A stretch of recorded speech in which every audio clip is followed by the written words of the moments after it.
నమస్తే తెలుగు రాష్ట్ర ప్రజలకు. ఒక 10 రూపాయల బన్ను, కోవా బన్ను అమ్ముకుంటున్న వ్యక్తులను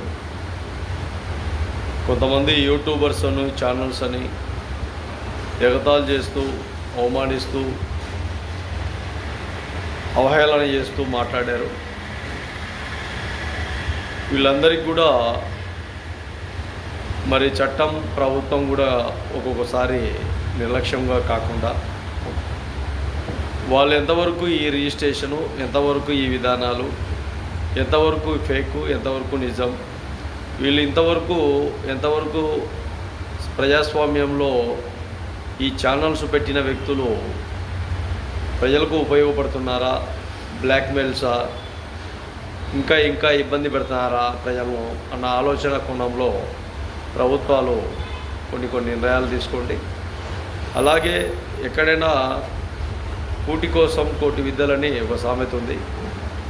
ఏదో ఒక విధంగా బతకాలన్న ఆలోచనతో చెడు పనులు చేయకుండా, దొంగతనాలు, దోపిడీలు చేయకుండా, మానవత్వంతో ఉన్న కాడికి చిరు వ్యాపారస్తులుగా కొంతమంది కొనసాగుతూనే ఉన్నారు సొసైటీలో, సమాజంలో.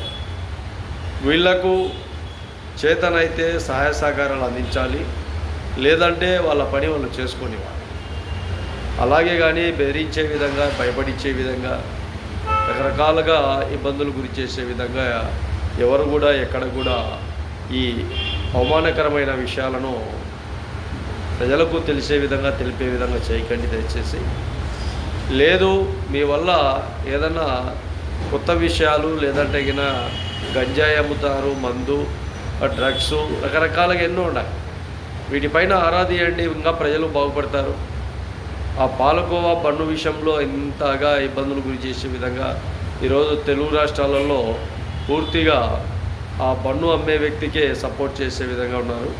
కాబట్టి ఇంకా తదుపరి ఎక్కడైనా మాట్లాడేటప్పుడు వాళ్ళు జాగ్రత్తగా పెట్టుకొని మాట్లాడే విధంగా ఎవరైనా కానీ యూట్యూబర్ కావచ్చు, ఇంకొకరు కావచ్చు, చాలా వరకు ఆలోచన చేసి ఇట్లాంటి విషయాలు మాట్లాడవలసిందిగా మరీ తెలియజేస్తాను.